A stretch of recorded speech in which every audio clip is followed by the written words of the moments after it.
Olá pessoal, aqui quem fala é o professor Andenberg para mais uma aula de História para o oitavo ano, tá bom? É uma aula mais de guia de estudo, orientação e uma revisão, né?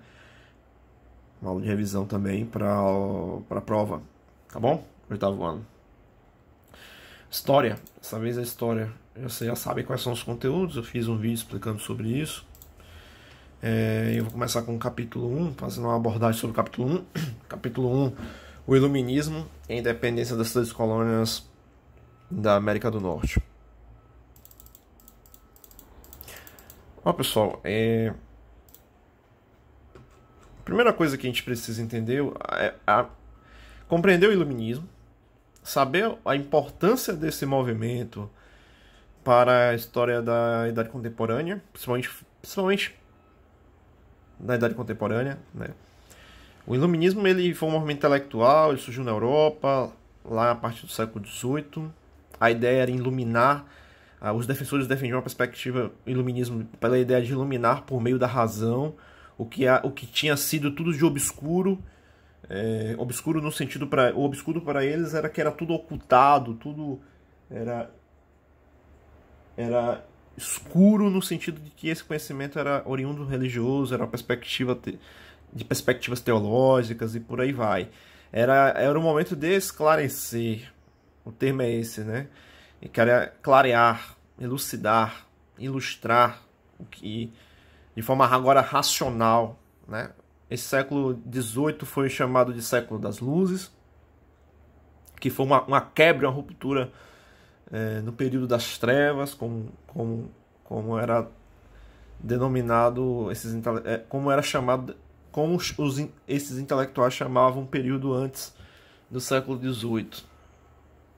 Tá bom? A base do iluminismo durante muito tempo foi o racionalismo, utilizando-se da razão para entender e compreender a realidade. Deste modo, se costumes, se as contradições impedissem o progresso da sociedade, deveria ser transformado ou abandonado. A valorização do pensamento racional é chamado de racionalismo. E esse movimento ele influenciou, pessoal, também a América, né? A América do Norte, a América Hispânica, em todos os seus processos políticos e transformações que ocorreram. Vamos lá, Iluminismo teve grande importância, principalmente na França. Os iluministas tiveram destaque por conta da elaboração da enciclopédia, né, principalmente o filósofo Denis Diderot, o matemático René Albert, e por aí vai. Na ciência, Descartes, né, a partir do seu método, o discurso do método, ele defendia a tese de que a dúvida era o primeiro passo para o processo da construção do conhecimento, rompendo com a ideia medieval de que tudo saber deriva da verdade revelada por Deus. E ele inaugurou-se o empirismo, né, utilizando-se do empirismo com base na lógica racional, Isaac Newton, que ele é o pai da física. Todos esses caras eram iluministas, né? As ideias para a ação, aqui já vai tratar. Eu estou falando rápido, breve, porque a ideia de fato é um guia, é um resumo para vocês terem uma noção. E vocês estudarem com mais calma em casa. Assim como os cientistas do século XVII e XVIII tentavam encontrar regras e leis que explicassem os fenômenos naturais, os iluministas desenvolveram os princípios sobre o funcionamento das sociedades. Os iluministas foram os primeiros a fazer uma análise mais profunda da sociedade, quebrando a lógica de como os religiosos interpretavam a sociedade, interpretavam as relações sociais, as relações humanas e por aí vai. Eles defendiam, por exemplo, que todos os indivíduos nascem livres e iguais perante a lei, fundamentados que não eram levados em conta na sociedade estamental. E os iluministas foram muito críticos à sociedade estamental, à sociedade da disparidade, à sociedade da exclusão, que foi o período da sociedade que foi estabelecida pelo regime absolutista.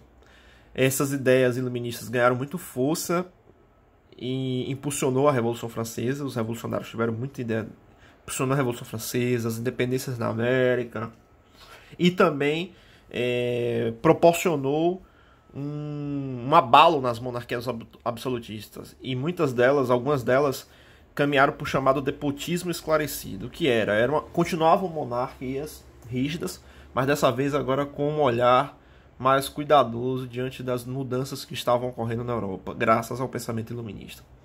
Política econômica para os iluministas. Os pensamentos iluministas buscavam compreender e explicar diferentes aspectos da vida social. Parte deles dedicou-se mais à economia, outra é política, educação, justiça, arte. Tiveram várias áreas de conhecimento humano que os iluministas se debruçaram, se falaram, discutiram. No campo da política, John Locke, né, quando se trata do Estado, Montesquieu, os espíritos da lei, a questão do regime político, né, Voltaire, defensor das liberdades, principalmente liberdade de expressão, Rousseau, que faz uma crítica ao regime antigo e ao mesmo tempo também a contradição acerca da propriedade privada. Eu acho que ele era o iluminista mais radicalizado entre todos os outros no campo político. No campo econômico, os iluministas, no primeiro momento, defendeu a fisiocracia e depois o liberalismo. A fisiocracia trabalhava da seguinte maneira: a terra era a única fonte de riqueza e a agricultura a única atividade verdadeiramente produtiva. O comércio e a indústria eram empreendimentos secundários, meramente transformadores. Já a perspectiva do liberalismo, cujo princípio foi formulado pelo escocês Adam Smith, propunha que a verdadeira fonte de riqueza das nações era o trabalho, a origem da atividade produtiva era o trabalho, exercido por indivíduos livres.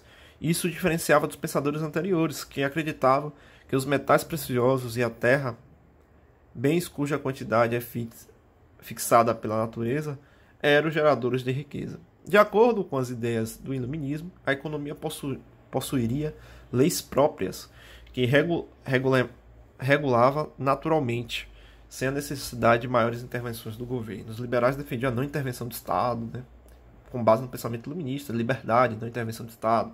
Os indivíduos poderiam fazer trocas voluntárias, nessa perspectiva. No seio político também, como eu falei, no interior nas monarquias, muitos monarcas aderiram aos pensamentos iluministas. Muitos monarcas, por exemplo, chamavam iluministas para estarem à frente dos seus ministérios, com o intuito de estabelecer novas políticas econômicas, novas políticas sociais para o seu regime político. Esse momento em que alguns monarcas cederam e mudaram suas políticas, foi o chamado despotismo esclarecido. Aconteceu em Portugal, aconteceu na Rússia, despotismo esclarecido. A influência também do iluminismo na América, principalmente na América do Norte, com a independência das 13 colônias, né? Influenciaram de forma importante. Nessas 13 colônias existia a colônia do Sul, que se predominava o latifúndio, existia a colônia do Norte, que se predominava pequenas e médias propriedades e até mesmo alguns aspectos de manufatura. Tinha uma atividade comercial intensa do Norte. Ocorreu um processo de enfrentamento por parte dessas colônias por conta da imposição da metrópole inglesa, em que em determinados momentos começaram a taxar impostos de forma elevada. Essas colônias começam a se rebelar, vai ter várias etapas do processo de rebeliões, vamos dizer assim, né? Vale lembrar que as colônias também ajudaram, por exemplo, a expulsar os franceses da região, com apoio dos ingleses. Depois teve uma baixa na rentabilidade financeira das colônias, e isso fez com que... dos britânicos, isso fez com que os britânicos aumentassem os impostos para arrecadar mais dinheiro, levando mais choque, mais conflito entre os colonos. Esses colonos impulsionou mais levantes, mais enfrentamentos, tanto do ponto de vista político no campo dos impostos e das intervenções por parte da metrópole, como chegar ao ponto de proclamar a independência. Como é que foi a organização dessa primeira independência, a primeira república estadunidense, né? No primeiro momento se defendia uma lógica republicana, que era um governo central fraco, com grande autonomia dos estados, que era por Thomas Jefferson, e pregava a ideia de um governo central e forte, limitado à autonomia dos estados, que é federalista, por Alexander Hamilton. A Constituição dos Estados Unidos ela foi aprovada em 1787, ela é vigorada até hoje, ela tem uma grande influência do iluminismo, principalmente das ideias liberais. ela se estabeleceu um regime republicano, se estabelecendo em três poderes, ao pensamento iluminista aí, do francês Montesquieu: legislativo, executivo e judiciário, e por aí vai. Basicamente isso, o primeiro capítulo. Só se sustentem muito também quando ao estudar a esses esquemas, que esses esquemas auxiliam muito a ter um entendimento rápido e breve sobre o conteúdo. Lógico que na íntegra é muito mais importante, mas esses esquemas auxiliam também. Capítulo 2, a Revolução Francesa, que teve grande base no pensamento iluminista. O que foi a Revolução Francesa? Foi uma grande mudança radical em que mudou-se a ordem social e política da França, abalando o antigo regime, que essa ordem era do antigo regime, em que a França era absolutista. Foi promovida, esse processo de mudança radical foi promovida por 80% da população francesa, da qual pertencia ao terceiro estado. E quem era esse, né? Era o grande pequeno industrial, os comerciantes, os trabalhadores urbanos rurais. Foi esse setor que promoveu a revolução. E eles eram inspirados por ideias iluministas, pela liberdade, igualdade, a fraternidade, por aí vai. Antes de ocorrer a revolução, o que estava acontecendo na França? A França, como bem eu falei agora, vivia sobre um regime político absolutista. A sociedade era extremamente desigual, estratificada por camadas sociais. Ia existir aqui as camadas sociais.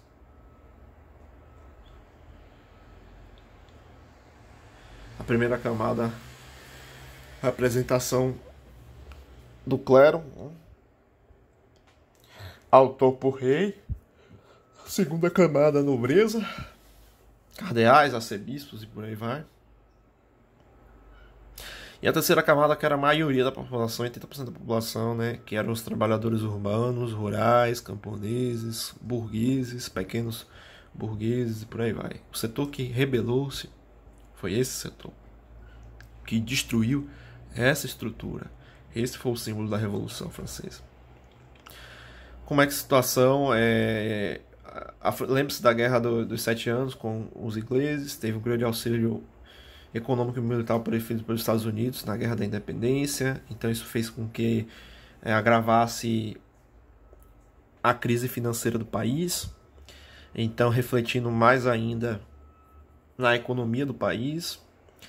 E aí o que os governantes fizeram para tentar aumentar mais ainda e continuar sobre os privilégios? Aumentaram os impostos. O século XVIII na França, o final do século XVIII na França, por conta de uma seca que ocorreu, atrelada à crise que ocorria na época, faltou alimentos, gerando miséria, fome e mais revolta por parte da população, principalmente os setores mais abaixo da pirâmide. O rei Luís XVI nomeou um prestigiado banqueiro Jack Negro como ministro das Finanças, que insistiu na convocação dos Estados Gerais, que era o parlamento francês na época, que não se reunia desde 1614, para tentar minimizar a situação e as contradições. Se tenta estabelecer uma Assembleia Constituinte para tentar mudar a situação, enquanto Luís XVI reunia suas tropas para controlar os deputados rebeldes e sufocar as manifestações de apoio à Assembleia Nacional, a população de Paris se organizava em milícias. Milícias são grupos armados, viu, galera? Para enfrentar as forças absolutistas. E esse é o grande símbolo da Revolução que eu vou ler agora. Em 14 de julho, um grande número de populares, incluindo mulheres, invadiu e tomou a prisão de Bastilha. A prisão da Bastilha é praticamente desativada, acreditando haver muitas armas e prisioneiros. Para garantir o poder da Assembleia Constituinte, deputados rebeldes reuniram as milícias populares de um exército revolucionário, chamado a Guarda Nacional, que posteriormente se tornará o exército do país, né? Posteriormente, logo após a Revolução, chamada Guarda Nacional. Isso já dá os primeiros sinais do processo de enfrentamento via luta armada, para tentar derrubar o regime absolutista e para ruir mais ainda o reinado e todas as contradições desse antigo regime. Vale lembrar que isso cresceu-se, fortaleceu muito. Os camponeses também aderiram, os levantes camponeses também chegaram ao campo, promovendo mudanças, agindo com violência contra agindo de forma violenta contra as contradições que ocorriam no campo. Se estabeleceu-se também a partir dos deputados rebeldes, decidiram também, a partir dessa Assembleia Constituinte de caráter rebelde, o confiscos dos bens da igreja, fazendo com que os membros da igreja também se tornassem cidadãos comuns e nada de privilégio, porque a grande sacada dos revolucionários franceses era acabar com os privilégios, era acabar com todas as contradições do antigo regime. Beleza? A monarquia constitucional no primeiro momento da Revolução Francesa.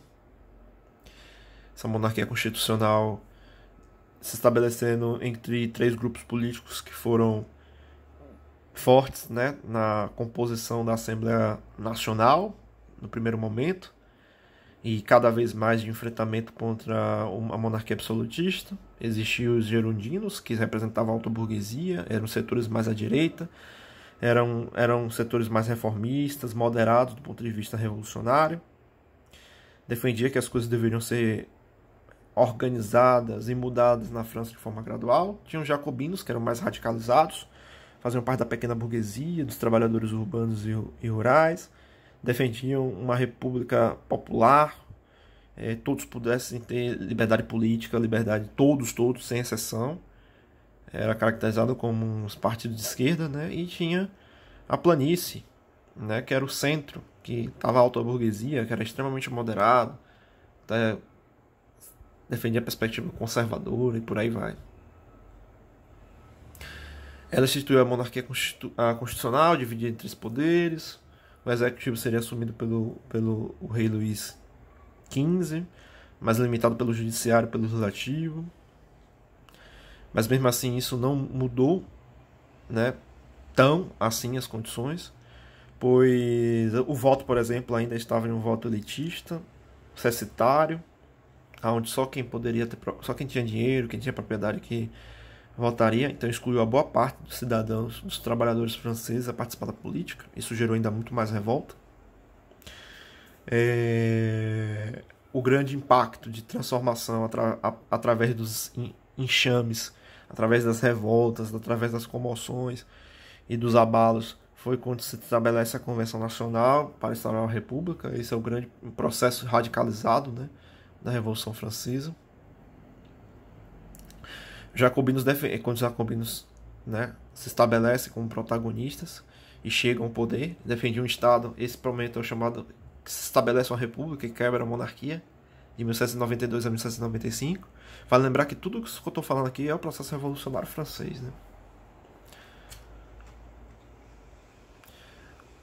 O diretório de 1795 a 1999, os gerondinos elaboraram a terceira Constituição, chamada Constituição do Ano 3, e criaram um governo denominado Diretório. Com ela, retomava o voto censitário para as eleições de deputado e ficavam estabelecidos que o poder executivo e o órgão máximo do governo seria composto por 5 membros.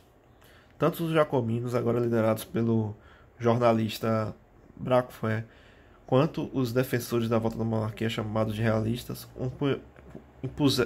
se opunham ao diretório.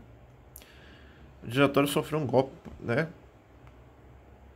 Sofreu um golpe com a partir de Napoleão quando chega ao poder, e vai mudar drasticamente toda a estrutura da revolução. E a revolução, ao invés de um caráter mais popular, mais amplo, de consolidação da democracia, da liberdade e igualdade, vai se estabelecer uma ditadura via napoleônica, que a gente vai estudar no capítulo 4. Então, ó, novamente o esquema, da continuidade ao outro aqui. As rebeliões na América Ibérica. Ibérica está falando de Portugal e Espanha, né? As colônias que Portugal e Espanha colonizaram, os territórios que foram colonizados aqui na América. Como era basicamente estruturada essa sociedade, essas sociedades aqui na América Hispânica, né? Vale lembrar que existiam diferentes grupos, né, sociais. Eram indígenas, africanos, comerciantes e colonos.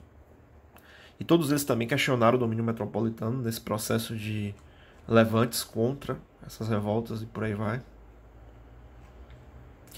resistências e revoltas na colônia. Foi a final do século XVIII, né, muito com também muita influência do pensamento iluminista, que impulsionou essas revoluções, essas revoltas, perdão, revoltas coloniais. Se questionavam, muitos que viviam na colônia questionavam a forma de como o antigo regime se estabelecia, como a coroa se estabelecia na região e por aí vai. Muitos filhos de colonos que foram para a Europa estudar, muitos deles tiveram contato com o pensamento iluminista. E quando eles retornaram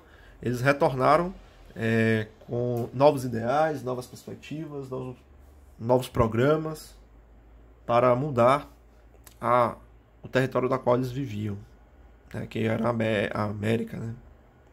A maioria vale lembrar que a maioria das revoltas no século XVIII e século XIX, e aí vai se destacar a primeira do século XVII, elas foram revoltas regionais, não tiveram caráter nacional. As revoltas de caráter nacional é só posteriormente, século XIX, século XX. Aí vai detalhar cada revolta na América Portuguesa, e aí vocês estudam direitinho, e também depois as revoltas na América Espanhola. Agora o capítulo 4.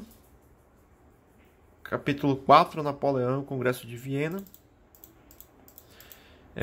Esse capítulo, né, tanto como outro capítulo também tem videoaulas, né, dividido em duas partes, de forma detalhada para vocês estudarem. Mas basicamente esse conteúdo vai retomar lá o que a gente estudou a Revolução Francesa, quando é destituído o diretório e se estabelece o consulado, que foi dado a partir do dado de um golpe de 18 Brumário por Napoleão. Quando Napoleão chega ao poder, Napoleão vai ter medidas burguesas, vai ter ainda a perspectiva iluminista e liberal, mas ao mesmo tempo um regime ditatorial, com perspectiva de organizar um império, até mesmo reatando os laços com a Igreja Católica, algo que os revolucionários franceses tinham rompido. Bonaparte ele, novamente chega, e ainda com status de imperador. Vai se estabelecer um código civil, né, chamado Código Napoleônico. Vai manter-se alguns valores liberais, mas toda a estrutura regida vai se estabelecer ainda em desigualdade, pois ele vai estar submetido à lógica burguesa, né, assegurando propriedade privada e os interesses, e proibindo greves, sindicatos, proibindo qualquer tipo de manifestação popular. E nos seus artigos, por exemplo, do Código Civil, tinha mais de 2.000 artigos defendendo a propriedade privada e 800 apenas e poucos falando sobre os interesses populares, os direitos populares e por aí vai. Bonaparte teve uma política militar expansionista, né, de tentar dominar toda a Europa. Não conseguiu invadir a Inglaterra, perdeu na Inglaterra em uma guerra marítima, mas tentou se enfrentar a Inglaterra através de um bloqueio continental, né, proibindo que qualquer país europeu realizasse transações comerciais. Foi a partir daí que a coroa portuguesa, da qual sabemos que Portugal nessa época tinha parceria econômica com a Inglaterra, então Napoleão estava enfrentando também Portugal. Napoleão vai invadir Portugal e a coroa portuguesa vai fugir e vem para o Brasil. Os espanhóis foram invadidos pelos franceses, vai estabelecer um reino que vai ser Fernando VII, né, vai chegar ao poder, e quem entrega o trono a Fernando entregou o trono ao espanhol José Bonaparte, que era o irmão de Bonaparte, né, e chega ao poder espanhol. Como é que se dá o fim do Império Napoleônico? A grande marca do fim do Império Napoleônico foi quando eles têm uma derrota frontal na Rússia, quando eles tentam invadir a Rússia por conta da Rússia enfrentar o bloqueio continental, e eles vão perder, né, por conta das medidas. O exército russo ele vai aplicar uma estratégia militar de destruição das colheitas, das casas, não permitindo com que os soldados napoleônicos, os soldados franceses não soldados franceses não pudessem se estabelecer, né, e desse continuidade ao processo de expansão, de domínio territorial. E aí eles perderam, né, eles perderam a guerra para os russos, e também foi o Império Napoleônico cedeu também muito por conta do fracasso do bloqueio continental, não deu continuidade, né. Teve 100 dias, né, o exílio definitivo de Napoleão, mas mesmo assim Napoleão retoma novamente uma tentativa de se restabelecer no poder, mas não consegue, foi derrotado novamente em uma batalha. E aí a contra-resposta para todas as convulsões liberais de pensamento iluminista, né, a forma de como os absolutistas se reuniram para tentar conter o avanço foi a partir do Congresso de Viena.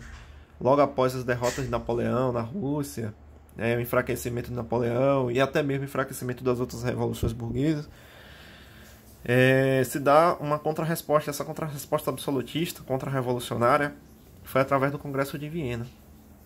Aqui eu detalho até com mais calma.